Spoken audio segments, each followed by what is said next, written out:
Hola, ¿qué tal? ¿Cómo está? Espero que se encuentre muy bien en este día, domingo 17 de enero del año de gracia del 2021. ¿Cómo lo está tratando el año? Parece increíble cómo ha pasado el tiempo, pero ya llevamos buena parte de este mes. Pero bueno, en el camino del Señor nosotros siempre debemos agradecer en todo la ayuda y la mano poderosa que Él ha ido brindando a lo largo de este tiempo. Vamos a ir buscando en nuestras Biblias el primer libro de Samuel, capítulo 9, y vamos a leer los primeros 28 versículos. Ya lo leímos la semana anterior. De hecho, hoy es la segunda parte de la exposición de esta porción de la Escritura que titulé Transitando hacia lo extraordinario. Y en la vez anterior hablamos sobre cómo es una vida ordinaria. Me parece que muchos nos vimos reflejados en la descripción que se hizo de esa parte, en donde, bueno, pues nos vimos como personas comunes y corrientes y gente promedio y descubrimos que Dios busca para nosotros algo distinto, algo mejor. Hoy en este día y a partir tal vez de este momento, buscaré la manera de utilizar otras versiones de la Biblia que sean en un lenguaje un poco más entendible. Seguiremos utilizando la versión Reina Valera, que es nuestro caballito de batallas. Es una versión de la Biblia espléndida, con un lenguaje muy rico en cuanto a nuestro idioma español. No obstante, pues es bueno que también de pronto exploremos otras versiones que también obviamente tienen el mismo contenido, es la misma idea, la misma esencia, pero en un lenguaje que para muchos nos sea un poco más fácil de entender, ¿no? No está de más el facilitarnos el aprendizaje de la palabra de Dios. Entonces vamos a leerlo y entraremos de lleno a la exposición de la palabra. Dice así: había un hombre muy importante llamado Quis. Era hijo de Abiel y nieto de Seror. Su bisabuelo había sido Becorat, hijo de Afia, y todos ellos pertenecían a la tribu de Benjamín. Quis tenía un hijo llamado Saúl, que era joven y bien parecido, y además muy alto. Ningún israelita podía compararse con él, pues no había nadie que le pasara de los hombros. Como aquí se le perdieron unas burras, le dijo a su hijo Saúl: ve a buscar las burras y llévate a uno de tus ayudantes. Saúl y uno de sus ayudantes fueron a buscar las burras por las montañas de Efraín y también por las regiones de Salisa, Salim y Benjamín, pero no las encontraron. Cuando llegaron a la región de Suf, Saúl le dijo a su ayudante: tenemos que regresar. Mi padre ha de estar más preocupado por nosotros que por las burras. Pero su ayudante le contestó: en este pueblo hay un hombre que sirve a Dios. Toda la gente lo respeta mucho. Dicen que cuando él anuncia que algo va a suceder, sucede. Vamos a verlo. A lo mejor nos dice dónde podemos encontrar las burras. Pero Saúl le respondió: si vamos a consultarlo, ¿qué podemos darle? ¿Con qué le daremos las gracias por su ayuda? Ya no tenemos nada, ni siquiera un poco de pan. Y el sirviente le dijo: yo traigo una monedita de plata que pesa como 3 gramos. Se la daré a ese hombre para que nos diga, dónde encontrar las burras. Y Saúl le contestó: está bien, vamos. En esos días, cuando alguien en Israel tenía problemas y quería que Dios le dijera qué hacer, decía: vamos a preguntarle al hombre que interpreta visiones. A estos intérpretes se les conocía como videntes y tiempo después se les llamó profetas. Saúl y su sirviente empezaron a subir al cerro para llegar a donde estaba el vidente. Cuando se acercaron al pueblo, se encontraron con unas muchachas que iban a sacar agua del pozo y les preguntaron: ¿es aquí donde vive el vidente? Y ellas contestaron: sí, acaba de llegar al pueblo para presentar en el santuario del cerro los animales que se van a ofrendar a Dios. En cuanto entren al pueblo, lo verán dirigirse allí para bendecir a los animales. La gente y sus invitados no empezarán a comer de los animales sacrificados hasta que Él los bendiga. Vayan rápido y podrán verlo. Un día antes de que Saúl llegara, Dios le había dicho a Samuel: mañana vendrá a buscarte un hombre de la tierra de Benjamín. Ese hombre reinará sobre mi pueblo y lo librará del poder de los filisteos. Yo he escuchado las quejas de mi pueblo y he visto cómo sufre. Así que tú vas a derramar aceite sobre su cabeza, en señal de que será jefe de mi pueblo. Cuando Saúl y su sirviente iban entrando al pueblo, Samuel vio a Saúl. Y en ese momento Dios le dijo a Samuel: este hombre va a reinar sobre mi pueblo. Entonces Samuel se acercó a ellos y Saúl le preguntó: ¿podría usted decirme dónde está la casa del vidente? Samuel le contestó: yo soy el vidente. Adelántate al santuario del cerro, porque ahí comeremos juntos, y mañana podrás regresar a tu casa. Ahora mismo voy a decirte lo que quieres saber. Deja de preocuparte por las burras que se perdieron hace 3 días, pues ya las encontraron. Además, todo lo mejor de Israel será para ti y tu familia. Saúl, sorprendido, le contestó: ¿por qué me dice usted todo esto? La tribu de Benjamín a la que pertenezco es la más pequeña en Israel y mi familia es la menos importante de esa tribu. En el comedor había como 30 invitados, pero Samuel hizo que Saúl y su ayudante se sentaran en el lugar más importante. Luego Samuel le dijo al cocinero: trae la carne que te ordené que apartaras. Enseguida el cocinero trajo una pierna entera y se la sirvió a Saúl. Entonces Samuel le dijo a Saúl: esta es la mejor parte de la carne. Come, pues la aparté para que hoy comieras junto con esta gente. Samuel y Saúl comieron juntos ese día. Cuando terminaron, bajaron del santuario y se dirigieron a la casa de Samuel, que estaba en el pueblo. Allí Samuel habló con Saúl en la azotea de su casa. Como la azotea era el lugar más fresco para dormir, ahí mismo le prepararon a Saúl una cama y Saúl se durmió. Al día siguiente, por la mañana, Samuel subió a la azotea y le dijo a Saúl: levántate, ya, que tienes que regresar a tu casa. Saúl se levantó y salió de la casa con Samuel. Cuando ya iban a salir de la ciudad, Samuel le dijo a Saúl: dile a tu sirviente que se adelante, pues tengo que darte un mensaje de parte de Dios. Vamos a hacer una oración y continuamos. Señor Dios, en este día queremos agradecerte infinitamente el honor que nos das de poder estar hoy aquí delante de tu presencia, Señor, y poder presentar tu palabra, Señor, la cual busca no solo inspirar nuestras mentes y nuestros corazones, sino además, Señor, transformar nuestras vidas. Queremos pedirte que seamos barro en tus manos, que seamos dóciles y maleables, Señor, moldeables, Señor, para que nosotros podamos hallar en ti el camino correcto por el cual debemos andar.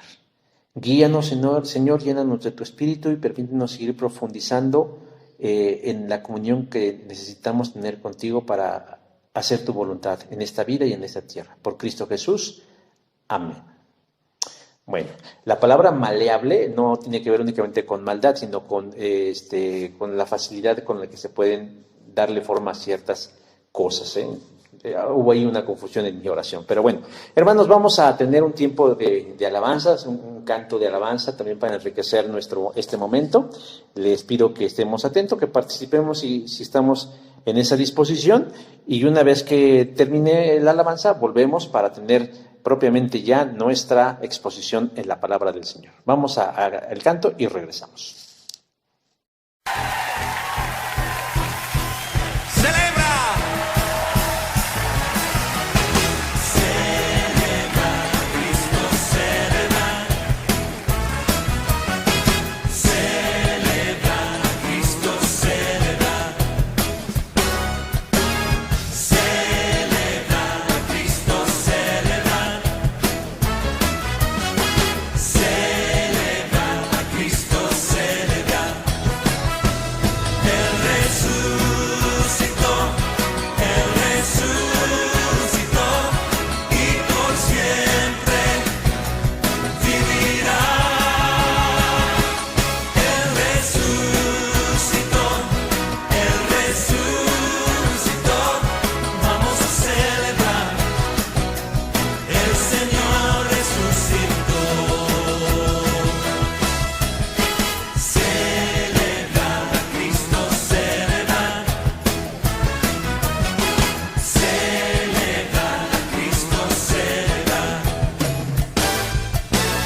Bueno, después de participar de este canto especial a nuestro Dios, vamos a entrar de lleno a nuestra exposición de la palabra. Decía yo que esta es continuación de lo que vimos la semana anterior.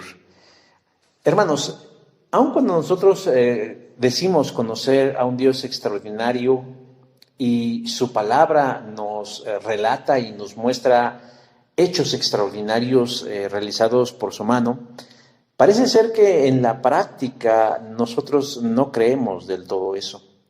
Nos resulta más sencillo leer la Biblia, comprenderla, explicarla y hasta exponerla, hablando de los hechos portentosos de Dios. Pero pareciera ser que en la realidad, en lo tangible, en el diario, en el día a día, nosotros no esperamos ver esa mano portentosa actuar en nosotros. Me parece entonces que hay en el pueblo de Dios una enorme crisis de fe, porque racionalizamos en exceso nuestra vida cristiana, porque no queremos parecer ante los ojos de más como presuntuosos al alardear de las cosas maravillosas que Dios hace. Hay una delgada línea que separa el poder testimoniar de Jesús, sus cosas maravillosas, y por el otro lado presumir y parecer, ¿cómo decirlo?, parecer altivo porque uno es bendecido de parte de Dios. Buscamos ser política y espiritualmente correctos para no ofender o para no lastimar o para no parecer insensibles ante los demás, y por eso recurrimos a no creer ni enseñar que en Dios pueden ocurrir cosas extraordinarias. La semana anterior nosotros empezamos a descubrir que el plan de Dios para sus hijos, para nosotros, es tener una vida fuera de lo común, por encima del promedio. Y no porque nosotros lo merezcamos o porque seamos buenos o inteligentes o guapos, sino para convertirnos en la prueba fehaciente de un Dios que existe, pero que además es bueno y que hace cosas extraordinarias a través de gente común como nosotros. Tomamos a Saúl como nuestro modelo y sobre él fuimos desmenuzando este tema. La semana anterior describí a la luz de la Biblia las características de alguien con una vida ordinaria y, como lo mencioné hace unos instantes, creo que algunos nos vimos reflejados en esa descripción que hicimos a través de Saúl. Saúl era como cualquier otra persona. Tal vez tenía algunas cualidades que lo distinguían, como su altura o su belleza física, pero realmente él era un hombre como cualquier otro. No sobresalía del promedio. Sin embargo, Dios tenía un plan y eligió a Saúl e incluirlo en el plan que él tenía, que era liberar a su pueblo del yugo de naciones que los hostigaban y molestaban, pero al mismo tiempo en convertirse en el monarca, en la cabeza física de una nación y de guiarlos hacia una vida de mejoría y de prosperidad. Hoy yo quiero, mis hermanos, que nosotros podamos descubrir cómo fue esa transición, porque él era alguien común, alguien promedio, alguien ordinario. Y reitero, al decirle ordinario no es una ofensa, sino más bien la descripción de una condición en su vida.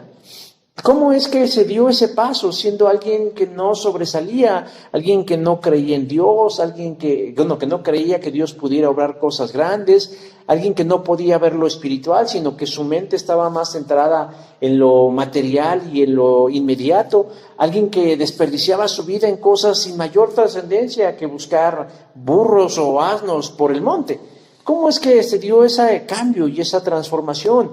Y además que podamos descubrir cómo es el tipo de vida que Dios quiere que nosotros tengamos y que sea una vida que realmente exalte su nombre y de la cual nosotros de forma secundaria podamos beneficiarnos. Por eso debemos contestar dos preguntas fundamentales hoy en este día. La primera de ellas es: ¿cómo nos desafía Dios a dejar de tener una vida ordinaria? Dios tiene una visión distinta del mundo, del universo, de la muerte, de las circunstancias, del sufrimiento, muy distintas a las que nosotros podemos tener. Dios tiene una visión muy diferente a la que Saúl tenía de la vida, y con seguridad la tiene diferente a como nosotros pensamos que es la vida. A lo largo de la Escritura, nosotros nos vamos a encontrar cómo es que Dios invitó a gente con una vida común, con una vida promedio, con una vida ordinaria, a convertirse en personas que tuvieran una vida fuera de lo normal, una vida extraordinaria. Un ejemplo, además del de Saúl, es Abraham. No Abraham, no, antes de ser Abraham, Abraham era alguien que vivía tranquilamente. Era un hombre que ya había vivido la mayor parte de su vida, tenía más o menos unos 70 años. Y para muchos tener ya 70 años implica el ocaso de su vida. Él vivía en Ur de los Caldeos, en la vieja Mesopotamia. Para Abraham la vida ya había dado todo lo que tenía que dar, bueno, menos un hijo, pero él ya no esperaba más de la vida. Lo cierto es que conforme va pasando el tiempo, nosotros debemos darnos cuenta que no nos hacemos más jóvenes y que al contrario, nuestra expectativa en la vida se va reduciendo. Bueno, Abraham no pensaba distinto en eso. Él pensaba que lo único que le quedaba era vivir los días que Dios había decidido que tuviera y esperar el momento de partir a las moradas eternas. Pero mientras eso sucedía, Abraham se ocupaba, como Saúl, de cosas intrascendentes o de cosas que no tuvieran un mayor impacto fuera de su seno familiar o cercano. Hacía lo que su edad y sus fuerzas le permitían. Pero con todo, el hecho es que la vida de Abraham era una vida intrascendente. La vida de Abraham era la de un hombre viejo, pero normal, común, que no se distinguía de la de otros de ancianos de su misma edad. Pero la manera en cómo Dios había diseñado la vida era distinta. A la edad de 80 años, Dios llegó a la vida de Abraham y le lanzó un desafío, un reto, algo que alguien podría pensar, ¿por qué no llegó a mi vida cuando tendría yo 40 o 30 o 20? O en el mejor de los casos, sintiéndonos fuertes, a los 50. Él desafió a Abraham junto con su esposa a que dejaran esa vida ordinaria y se atrevieran, a tener una vida extraordinaria. Usted se preguntará, ¿cómo expresa Dios su deseo de que nosotros dejemos de tener este tipo de vida y adoptemos un nuevo tipo y estilo de vida, una vida fuera de lo común, una vida extraordinaria? En primer lugar, nos dice el pasaje del primer libro de Samuel, capítulo 9, que la primera manera en la que Dios nos reta y desafía a dejar este tipo de vida ordinaria es proveyéndonos de un encuentro divino. Verso número 6 nos dice, he aquí ahora hay en la ciudad un varón de Dios. Vimos en el relato que Saúl había estado buscando a las asnas o las burras que su padre había perdido. Había ya pasado mucho tiempo, 3 días, y nada ocurría. Y cuando estaba ya a darse por vencido, cuando le dijo a su siervo, ¿sabes qué? Solo estamos perdiendo el tiempo. Regresémonos, porque ahora parece que mi padre se puede preocupar más por nosotros que por las asnas, y eso es añadir aflicción sobre aflicción. Pero el criado que le acompaña parece ser más inteligente que el propio Saúl y le hace una propuesta que más que una buena idea resultó ser una invitación maravillosa. El criado le dice a Saúl que un varón de Dios ha visitado la ciudad y que tal vez él puede darle alguna respuesta necesaria para lo que están haciendo. Verso número 6. Déjeme decir que nada ocurre por casualidad. Creo que nosotros debemos empezar a notar en todos los ámbitos de nuestra vida y preguntarnos y de preguntarle a Dios, Dios, ¿por qué estoy en tal circunstancia? ¿Qué es lo que tú me quieres enseñar? ¿Por qué estás permitiendo que suceda esto? ¿Por qué estás evitando que suceda esto otro? Y dejar de tratar de manipular a Dios y más bien ser abiertos y decir, Señor, yo quiero aprender qué es lo que tú quieres que yo responda en relación a esto que está pasando en mi vida.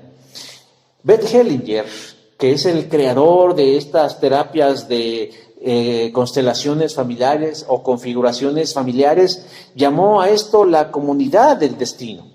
Él dice que las personas tienen encuentros perfectamente planeados para seguir adelante en su desarrollo personal. Obviamente él está hablando desde una perspectiva secular, mezclada con un poco de aspectos espirituales. Pero él dice que en esta comunidad de destino nadie se encuentra en la vida por causalidad con alguien más, sino que pareciera que hay como unos hilos inteligentes que mueven precisamente las circunstancias para que la gente se encuentre, a veces para bien y en otras ocasiones para no tan bien. Saúl llegó a la tierra de Suf no por accidente. No fue una cuestión de las estrellas ni de la conjugación de los astros, no fue una buena racha o una mala racha, sino que la mano de Dios lo guió llevándolo precisamente ahí para tener un encuentro divino. Sí, iba a tener un encuentro con Samuel, pero Samuel era el representante de Dios en ese momento. Él solamente hablaba de parte de Dios, pero el hecho de que Saúl se encontrara con Samuel significa que Dios había puesto las cosas de tal manera para que ellos se encontraran y así llevar a cabo el cumplimiento de un plan superior y eterno que es la voluntad de Dios. Hermanos, hermanas, Dios tiene un interés muy particular en que cada uno de nosotros dejemos de tener la clase de vida que tenemos, de que dejemos de vivir por encima de lo que dice una encuesta, de que no seamos un número más, alguien más de la manada, en donde la gente no tiene rostro, donde la gente no tiene nombre, donde la gente no tiene historia ni personalidad, sino solo es un número. Y hoy más que nunca hemos visto cómo la gente se ha convertido en un número y se utiliza a veces para golpearse políticamente entre los gobernantes. Simplemente nos dicen el número de muertos, el número de contagiados, pero son números. Y detrás de esos números hay gente. Dios no es así. Dios quiere que su pueblo, sus hijos, esté compuesto por gente notable, sobresaliente, ejemplar, pero no por el mundo ni para el mundo, sino para darle la gloria a Él y para testificar de Él a este mundo que tanto lo necesita. Así pues, hermano, el primer paso para dejar esta vida ordinaria y trasladarnos a una extraordinaria es responder al encuentro divino que Dios quiere tener con nosotros. Hoy Él está aquí, hermanos, escuchándonos. Y no es un accidente, es una decisión deliberada, que también usted esté escuchando su palabra y esté poniendo atención, porque Dios quiere tener un encuentro con usted. De ese encuentro, hermanos, dependerán muchas cosas, pero de nosotros depende lo que hagamos de esa invitación. Hace un momento yo mencioné a Abraham, de cómo Dios lo buscó y Dios lo encontró. Y en ese encuentro, que no fue fortuito, sino perfectamente planeado de parte de Dios, Dios le reveló su verdad, le reveló su plan y lo invitó a participar. Y él respondió de una forma positiva, de una forma favorable para él y para la historia que se escribió a través de Abraham. El segundo elemento que Dios utiliza para desafiarnos a tener una vida por encima del promedio, además de tener un encuentro con Él, es dejarnos guiar por el camino correcto. Verso número 11 dice, este es el lugar del vidente. Saúl acepta la propuesta de su criado y acompañante y deciden ir en la búsqueda del vidente, verso número 10. Ya vimos nosotros que Saúl no es muy bueno buscando, o más bien encontrando cosas. Había ya pasado varios días tratando de encontrar unas burras y no consiguió nada. Y eso obviamente no queda como un buen precedente de un buen investigador. Pero con toda esa incertidumbre encaminó sus pasos. Y luego vemos que en una cuesta él encuentra a un grupo de jovencitas a quienes le pregunta por el vidente. Estos jóvenes le dan toda la información que Saúl necesita para encontrarse con Samuel. Versos 12 y verso 13 del primer libro de Samuel, capítulo 9. Hace un rato yo decía que Saúl no es un experto en buscar ni en encontrar. Dios sabe eso, Dios sabe cuál es nuestro punto débil. Y por eso Él va colocando en el camino a las personas idóneas para ayudarle a encontrar su destino. De alguna forma podríamos decir que nuevamente vemos la mano poderosa de Dios, de cómo Él va guiando si nosotros somos sensibles, sinceros y dispuestos a hacer su voluntad. Hace algunos años, bastantes ya por así decirlo, leí un libro de Francisco Rojas González titulado La Negra Angustias. Es una novela que se ubica en el tiempo de la Revolución Mexicana, en donde la protagonista es una joven mujer mulata con un tono de piel oscuro que se llama Angustias, de ahí el título. Y ella, básicamente, la premisa del libro es que esta mujer está buscando su razón de vivir, la razón por la que ella está en este mundo. Luego entonces se da a la búsqueda de esa respuesta y del sentido de la vida.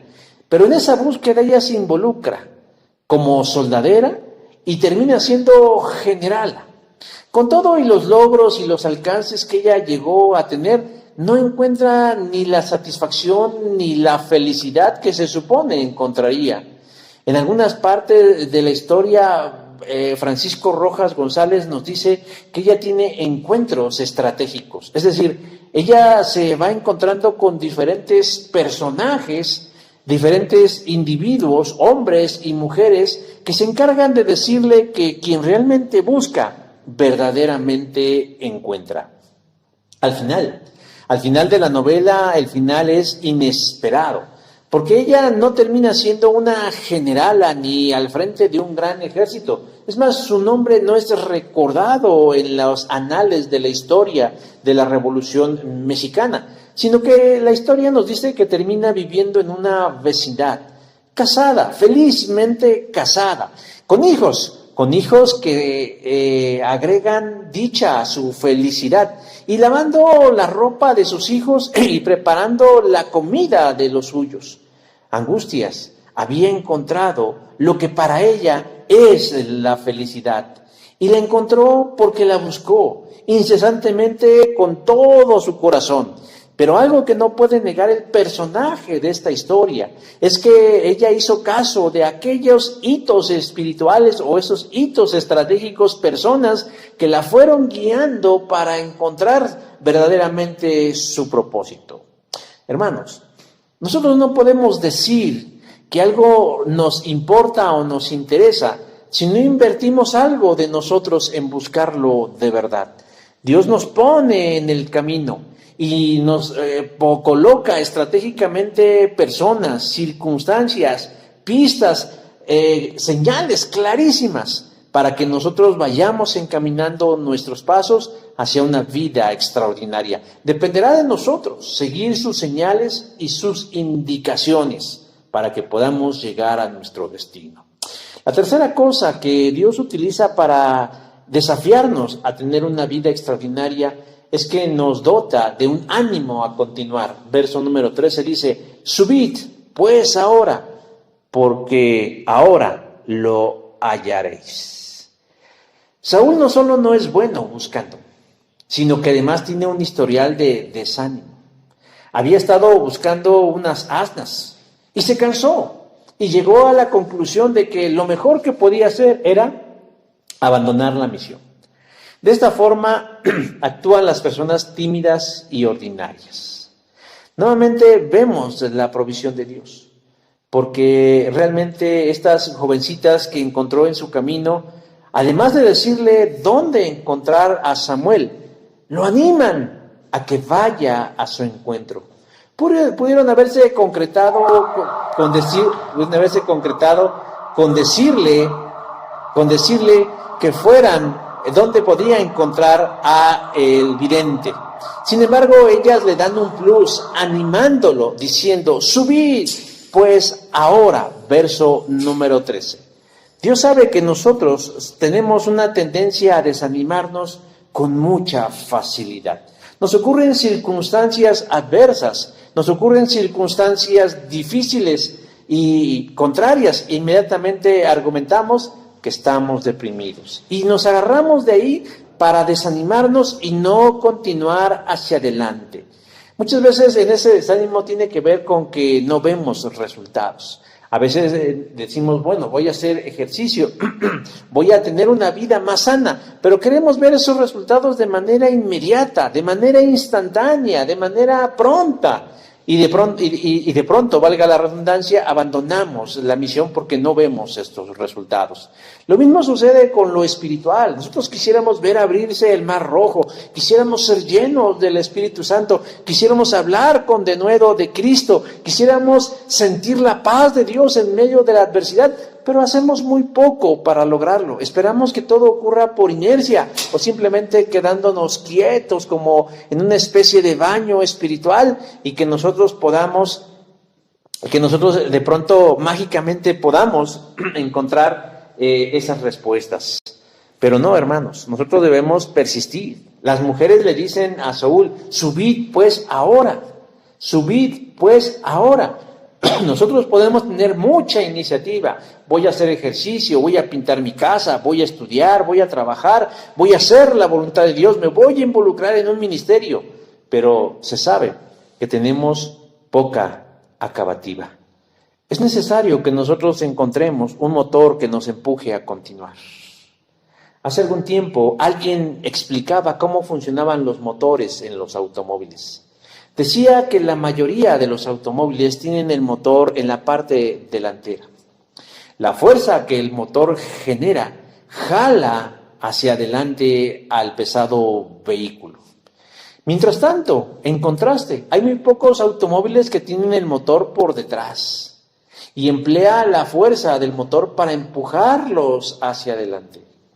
La persona que explicaba continuó diciendo que por ese motivo los bochitos funcionaban extraordinariamente en lugares donde había pendientes, porque la fuerza del motor en la parte posterior hace que suba con más facilidad que con aquellos que tienen el motor por delante. ¿Cuál es la moraleja o la enseñanza?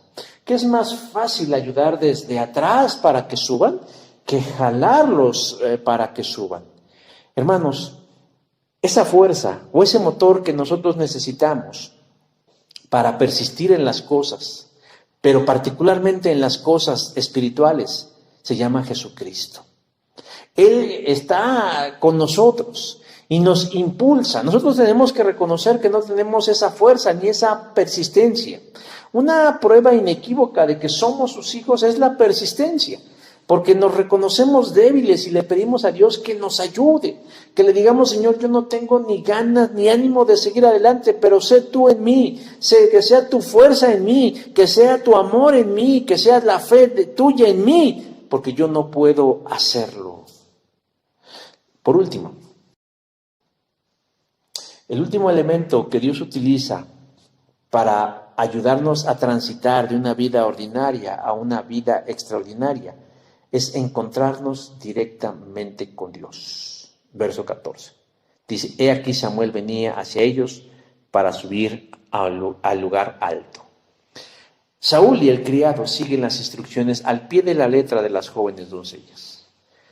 Y llegan a la casa de Samuel y se encuentran con él. Veíamos la semana anterior que aún cuando Saúl no sabía quién era Samuel, inclusive iba a pasar de largo, pero algo le dijo que le preguntara a ese hombre por el vidente. Dios ya había preparado las cosas. Y es Dios a Samuel quien le dice lo siguiente: he aquí, este es el varón del cual te hablé. Este gobernará a mi pueblo. No hay nada, hermanos, que impida que nos encontremos con Dios más que nosotros mismos. No hay nada, hermanos, que pueda evitar que nosotros nos encontremos en la misma presencia de Dios más que nosotros mismos. Nosotros podemos llegar a ser nuestro peor enemigo. Podemos nosotros auto boicotearnos o autodestruirnos en ese sentido. Dios no nos obliga a absolutamente nada que no queramos hacer. Él solamente pone las condiciones, sirve la mesa, coloca las piezas en su lugar y espera que seamos nosotros quienes hagamos la parte que nos corresponde. Aceptar su invitación a vivir una vida extraordinaria. Nadie que diga conocer a Jesús puede decir que Dios no le ha dado algo bueno. Y si lo dice y no lo tiene, es porque no ha aceptado el reto de Dios de tener una vida extraordinaria. Reconozcamos el actuar de Dios a nuestro alrededor. Abramos los ojos y los oídos espirituales y con certeza veremos su invitación a participar de una vida diferente, mejor, en mejores condiciones. Pero reitero, no porque nosotros seamos buenos, o porque la merezcamos, o porque seamos mejor que otros, simple y llanamente, mis hermanos, porque Dios quiere hacer cosas extraordinarias, llevarse la gloria y el honor, y que la gente vea a través de gente común como nosotros, que Él es un Dios vivo, un Dios verdadero, un Dios eterno. La última pregunta que nosotros debemos contestar al pasaje, ya la semana anterior contestamos, ¿cómo es una vida ordinaria? Ya lo vimos, Saúl es el ejemplo claro de una vida ordinaria. Ahorita acabamos de ver los elementos que Dios utiliza para llevarnos hacia una vida extraordinaria. Y la última pregunta es, bueno, ¿cómo sé ahora? ¿Qué características tiene esa vida extraordinaria? Perdón. Yo no sé si a ustedes les ha pasado. Pero cuando usted va a una tienda a comprar algo, principalmente un aparato electrónico, o una computadora, o una herramienta, o una televisión, o un aparato de sonido, yo me he dado cuenta que en muchas de las veces es necesario que el vendedor sepa las cualidades y las características del aparato que busca vender. ¿Sabe por qué? Porque obviamente al conocer nosotros cuáles son sus virtudes, cuáles son sus características, cuáles son sus ventajas, cuáles son sus bondades, pues obviamente nos enamoraremos y podremos hacer no solo una buena compra, sino que podremos adquirir algo de buena calidad. Y muchas veces sucede que no. A veces la gente que vende nada más se concreta a decirnos los precios y pensamos que porque si es caro o por si es barato tomamos la decisión y no en base a las características de eso que queremos adquirir. Bueno. En este caso, mis hermanos, la respuesta a esta pregunta de cómo es una vida extraordinaria se trata de decir, bueno, ¿en qué consiste? Ya hablamos de cómo es una vida ordinaria. Ya hablamos que Dios quiere y pone condiciones para que nosotros emigremos hacia esa vida. Pero ¿cómo es? ¿Cómo puedo yo sentirme motivado a esa vida extraordinaria? Primero déjeme decir que la palabra extraordinaria o extraordinario es una palabra compuesta. Extra significa más o por encima de, algo sobresaliente, eso es extra. Y ordinario es algo común, normal o acostumbrado. Luego, si nosotros juntamos estas dos palabras, ¿cuál sería el significado? Bueno, extraordinario, ¿cuál sería? Algo que está por encima de lo común, de lo normal, de lo acostumbrado, de lo tradicional. Entonces, si ya vimos cómo es una vida ordinaria y no nos gusta y no nos satisface y no la queremos, entonces debemos aspirar a algo que esté por encima de esas cosas. Una vida extraordinaria es una vida plena, fuera de lo común y de lo esperado. Saúl, como decíamos al principio, no era muy diferente a otros jóvenes de su momento. Era un joven normal, con hábitos comunes u ordinarios. Pero la diferencia se haría en su vida porque la presencia de Dios se manifestaría y él aceptaría el reto de dejar de ser ordinario. Saúl brillaría o brillará por encima del resto de los de su generación. Dios quiere lo mismo para nosotros, para sus hijos, para sus elegidos. La vida que Jesús da ofrece un sinfín de beneficios. Jesús dijo, yo he venido para que tengan vida y para que la tengan en abundancia. De tal manera que nosotros nos distingamos del mundo en los tiempos prósperos, pero también en los tiempos difíciles. En tiempos como esto, mi hermano o mi hermana, nosotros debemos ser una luz que resplandezca en medio de la oscuridad. Nuestra actitud debe ser el reflejo de un Dios de esperanza, de un Dios de fe, de un Dios de amor, de un Dios de compasión. Pero si nosotros adoptamos la actitud ordinaria del mundo, simplemente nos perderemos en este mar de sufrimiento. ¿Cuáles son los beneficios de una vida extraordinaria? En primer lugar, nos dice que una vida extraordinaria es que Dios responde a todas nuestras inquietudes. Verso 19 dice, y descubriré todo lo que está en tu corazón. Me encanta la Biblia porque dice todo. Saúl se encuentra con Samuel y Samuel lo recibe con entusiasmo. Le da gusto porque Dios le ha dicho que este hombre será quien gobierne al pueblo de Israel. Y me llama la atención la última frase donde dice que le descubrirá lo que está en su corazón. La Nueva Versión Internacional de la Biblia traduce este versículo 19 de la siguiente manera. Dice, y responderé a todas tus inquietudes. ¿Qué inquietudes tenemos en la vida, hermanos? Muchas veces esas inquietudes tienen que ver con preocupaciones, con ansiedad, con estrés. Una vida extraordinaria se caracteriza porque está llena y de respuestas en todas las inquietudes. Es una vida rebosante y al mismo tiempo de realización. Hace algunos años vi una película que trataba sobre los crímenes de las mujeres en Ciudad Juárez. Jennifer López es la protagonista. Y su personaje era quien se encargaba de investigar las muertes de estas mujeres. Y hay una escena que me llama poderosamente la atención, en donde Jennifer López, su personaje, comparte con una mujer humilde que no tiene hijos, porque su carrera le absorbe todo el tiempo. La joven mujer, sorprendida, le pregunta, ¿por qué?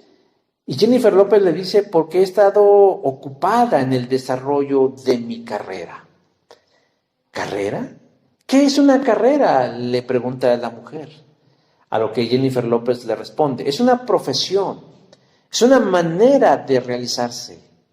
En medio de su discurso, ella tratando de explicarle a esa joven mujer, a esa mujer humilde, qué es realizarse y qué es una carrera, ella se va dando cuenta que en realidad su profesión, su carrera, no le ha dado todas las satisfacciones que ella esperaba. ¿Sabe? Uno de los principios fundamentales de los grupos de autoayuda es el discurso. ¿Sabe usted por qué en los grupos de autoayuda la gente habla y habla y habla? Claro, se han ido desvirtuando y en algunos casos corrompiendo, pero la idea esencial es que la gente hable. Porque en el hablar, muchas veces la gente termina escuchándose a sí mismo y descubriendo por sí mismo cuáles son sus carencias. Del mismo modo, en esta película, este personaje descubre cuál es su carencia. Ella creía que se estaba realizando, ella creía que estaba creciendo, ella creía que estaba avanzando, pero en su propio discurso ella se descubrió a sí misma, se escuchó a sí misma, sabiendo que eso a lo que ella le estaba dedicando su vida, su tiempo, su juventud, su talento, sus habilidades, no le estaba dando la realización que ella esperaba. Solo en Jesús, hermanos y hermanas, lo subrayo, solo en Jesús nosotros podemos encontrar la realización de nuestras vidas. Hermanos jóvenes, ustedes pueden ser los mejores profesionistas, tienen derecho a ellos, soñar y trabajar por ellos. Hermanos o hermanas, ustedes pueden a través de su profesión o de su oficio o de su trabajo llegar a ser los mejores. Pero déjeme decir que la máxima realización de un creyente es cuando Cristo es el centro de nuestras vidas. Cuando aceptamos su invitación, cuando vemos lo maravilloso y extraordinario que es nuestro Dios. Saúl era solo un hombre guapo y de buena familia, pero en las manos de Dios se convirtió en otra cosa. Él solamente hubiera llegado a ser un joven maduro guapo o un anciano guapo, pero nada más eso. Pero en las manos de Dios se convirtió en el rey de una nación y en el elegido de Jehová.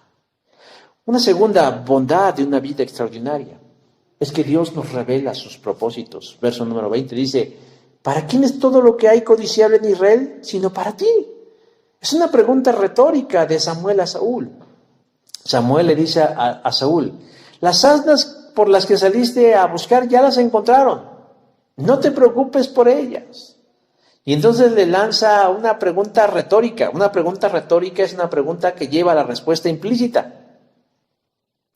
Y en esta expresión podemos ver que Samuel le muestra a Saúl la voluntad de Dios. ¿Para quién es todo lo que hay codiciable en Israel? Sino para ti. Todo lo bueno que Dios tenía para Israel, ¿para quién era? Para Saúl.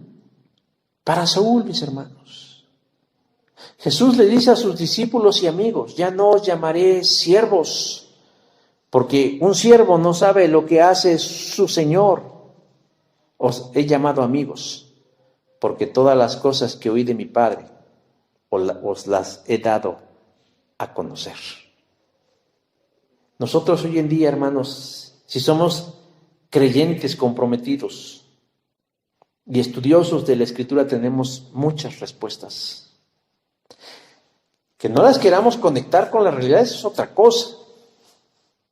O que nos hagamos como que la Virgen nos habla, eso también es otra cosa.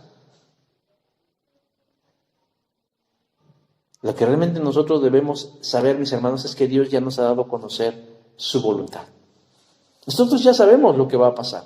No conocemos a detalle las cosas, no sabemos la fecha cuando van a acabar la pandemia. No sabemos los nombres exactos de muchos personajes que definirán el destino final del mundo. Eso no lo sabemos, pero sabemos en términos muy generales y muy satisfactorios lo que Dios va a hacer. Sabemos que Dios va a acabar con este mundo. Sabemos que este mundo no tiene un futuro eterno. Sabemos que cada uno de nosotros en lo particular moriremos. O una segunda alternativa, nos tocará ver el regreso del Señor Jesús en vida y nos llevará con Él entre las nubes. Eso ya lo sabemos. Pero ¿por qué andamos en la vida como si no conociéramos la voluntad de Dios? O actuamos como si de pronto todo nos sorprendiera. Hermanos, en el 2019 nosotros empezamos un estudio del libro del Apocalipsis. Y en mucho de ese libro del Apocalipsis hablamos de lo que está sucediendo en este 2020. Y olvídese usted del bicho y olvídese usted de la pandemia. No, eso es irrelevante. ¿Sabe qué es lo relevante? La reacción de las personas. La forma en cómo el ser humano ha estado reaccionando, tal como lo decía la Biblia, porque pareciera que en lugar de estar buscando a Dios, ¿qué hacen? Se están yendo más lejos de Dios. Los cristianos, en lugar de consagrarse a Dios, ¿qué están haciendo? Se están enfriando. En lugar de ser sal y en lugar de ser luz, se están achicando o achicopalando, como dicen en mi pueblo. Y estas cosas ya las sabíamos. Y en lugar de estar inventando cosas y fanaticadas como de que ay, que la vacuna y demás ondas, lo que deberíamos estar haciendo, mis hermanos, es sentirnos animados en saber que el Señor tiene el futuro en sus manos. ¿Sabe por qué? Porque Él ya está allí. Nosotros somos siervos del Señor y amigos del Señor. Y Él nos revela su propósito. Nosotros ya no vivimos a tientas, sino que vamos con seguridad, caminando con firmeza, apoyando nuestros pies en la tierra por un camino seguro en el que el Señor nos va mostrando su voluntad. Saúl fue nombrado rey. Y eso le infundió una gran seguridad, porque estaba haciendo la voluntad de Dios. Una tercera característica de una vida extraordinaria es que Dios abre puertas. Dice verso 23, porque para esta ocasión se te guardó. Saúl había estado los últimos 3 días buscando burros. No sabemos nosotros si había comido bien o se había dormido bien o mal. Pero lo que sí nos debe quedar claro es que esa actividad trastornó su rutina. Y tenía hambre, y tenía sueño. Y Samuel lo invitó junto con su criado a sentarse en la mesa, y no en cualquier lugar, en un lugar de honor. Dice ahí verso 22, le dio el lugar de la cabecera de los convidados. Había 30 invitados. Pero Samuel, privilegió a Saúl a invitarlo a sentarse primero a comer, pero además de darle la mejor porción de la comida. Esto es lo que tiene Dios para nosotros, hermanos, en una vida extraordinaria, lo mejor. Él abre las puertas a las mejores oportunidades. Él da las mejores respuestas, Él guía los mejores caminos, Él otorga los mejores favores. Un creyente en Jesús debe esperar y disfrutar los mejores resultados en lo que emprende, porque es Dios el que nos abre las puertas cuando estamos acorde a su voluntad. Por último, Dios nos pone en lugares de privilegio. Somos individuos privilegiados. Esto no es para que nos sintamos así como pavos reales o en el peor de los casos como guajolotes inflados, no.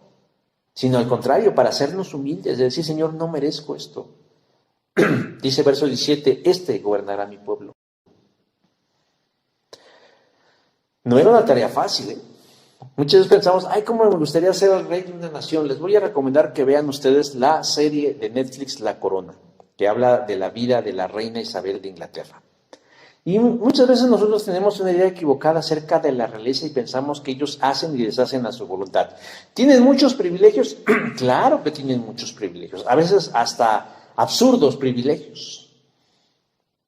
Pero muchas veces nos damos cuenta que es gente que está sujeta a algo, a reglas, a leyes, a protocolos, a formas, a maneras, que no son tan absolutistas en su manera de hacer las cosas, que tienen poder, sí, pero a veces un poder limitado por otras cosas.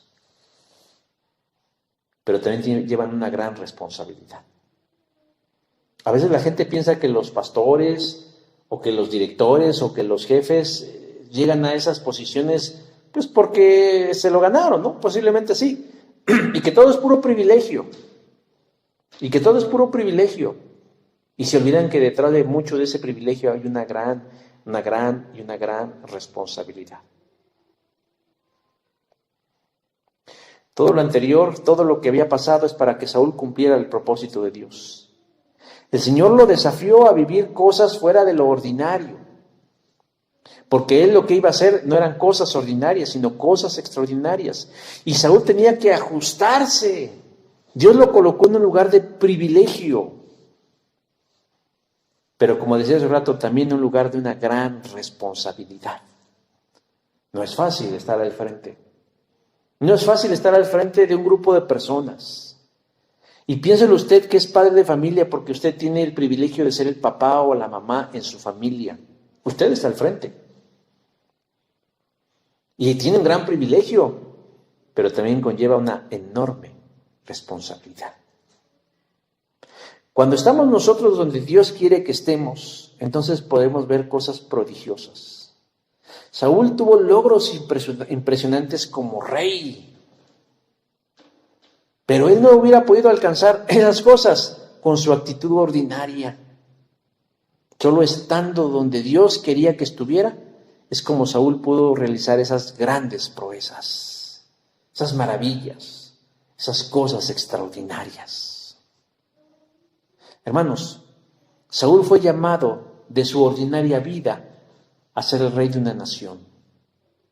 Aceptó el llamado de pasar de ser una persona común y corriente a alguien extraordinario.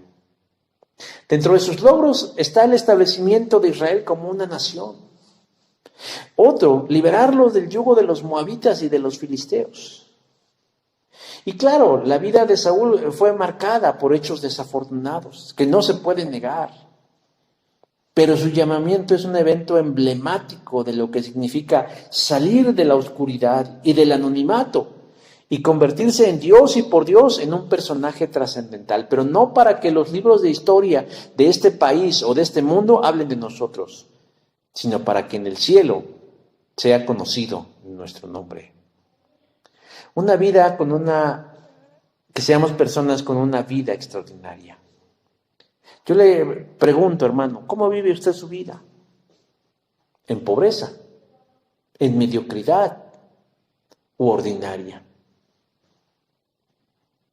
¿Ha alcanzado algo? ¿Ha tenido algún logro? ¿Ha cumplido alguna meta? ¿Y cree que es todo lo que puede hacer? ¿Le da flojera, pereza o no le ve sentido a intentar más? Dios no quiere para nosotros este tipo de vida. Él nos creó para un propósito, para disfrutar en las manos de Jesús de una vida extraordinaria. Estamos viviendo tiempos difíciles y complicados. Eso parece, eso nos dicen las circunstancias. Pues sobre estas circunstancias adversas nosotros más que nunca tenemos que manifestar que en Cristo tenemos una vida extraordinaria. Por eso los invito en el poderoso Jesús a que reflexionen sobre lo que están haciendo o dejando de hacer. Y acepten el reto de Dios, de dejar la seguridad en la que se encuentran y aceptar el reto de empezar a tener una vida fuera de lo común. Que hagan el compromiso personal con Dios y decir, Señor, yo quiero tener una vida extraordinaria. No quiero ser parte de la estadística, no quiero ser como los demás, no quiero que los demás me vean perderme en un océano de gente común, sino de tener una vida que hable de ti, y que te exalte a ti, y que la gente te mire a ti a través de mí. Amén. Vamos a tener una oración para terminar. Señor Dios, en esta hora queremos agradecerte infinitamente en el nombre de Jesús tu palabra. Permite que ésta se encarne y se materialice en nuestras vidas. Pon en nosotros disponibilidad y fe, Señor, para lograrlo. Te lo pedimos en el nombre de Jesús. Amén. Bueno, mis hermanos, nos despedimos. Los sigo animando, invitando a que participemos en este ministerio de la despensa, porque realmente está siendo de bendición para algunas familias que la están pasando realmente muy mal. Todos lo estamos pasando mal, o sea, en el sentido genérico, pero obviamente pues una forma en la que nosotros podemos hacer cosas extraordinarias es ayudando a aquellos que lo están necesitando más, ¿no? Manifestar el amor de Dios. Estamos los domingos a partir más o menos como de las 12:30 a 1, más o menos hasta las 2:30 de la tarde, si usted quiere traer algo. También estamos en nuestras clases los miércoles, los escritos de Juan, ya volvimos, empezamos a este miércoles que pasó, creo que fue 13. Estamos por terminar ya, vamos en el capítulo 18, vamos a empezar el capítulo 19 del Evangelio según San Juan. Son 22 capítulos, vamos a terminar. Puede añadirse, puede obtener gran bendición al añadirse a la clase. Y por otro lado tenemos nuestra reunión de oración los viernes, oración a distancia a través de la aplicación de Meet. Y también nuestra clase de los niños más chicos, esa se publica los sábados, más o menos a las 7 de la tarde. La recibe en un grupo de WhatsApp, o usted quiere tenerla, también se le puede hacer llegar para los hermanitos más chicos de la iglesia. Y bueno, pues seguimos a la espera y a la expectativa de que las medidas draconianas que nos imponen pues puedan modificarse y que obviamente también desciendan el número de contagios, los riesgos de contagio y que bueno, pues podamos ir retomando un poquito más la vida. De cualquier forma, pues no podemos dejar de hacer lo que tenemos que hacer como pueblo de Dios, predicar su palabra, crecer en el discipulado, crecer en el servicio, crecer en la comunión, crecer en la adoración, crecer en el evangelismo y servir en cada una de estas áreas. Entonces, cada uno, el Señor nos va indicando de qué manera seguir haciéndolos. Entonces, los vamos a dejar con un canto de alabanza a nuestro Dios y estamos en contacto, en comunicación. Saben ustedes las diferentes líneas por las cuales podemos comunicarnos y mantenernos en una comunión muy estrecha. Dios le bendiga, mi hermano, y estamos en contacto.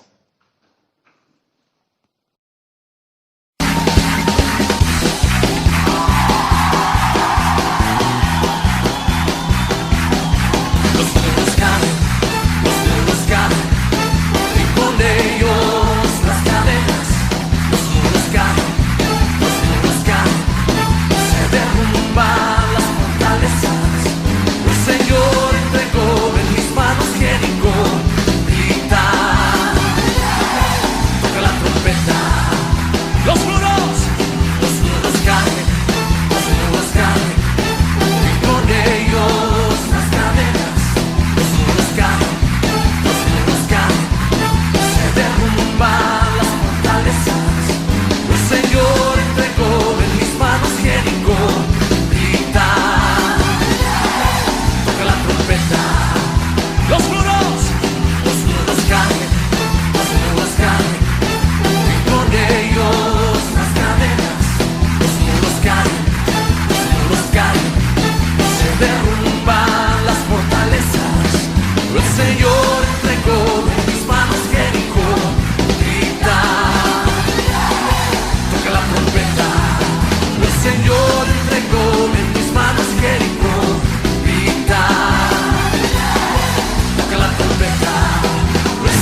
comer.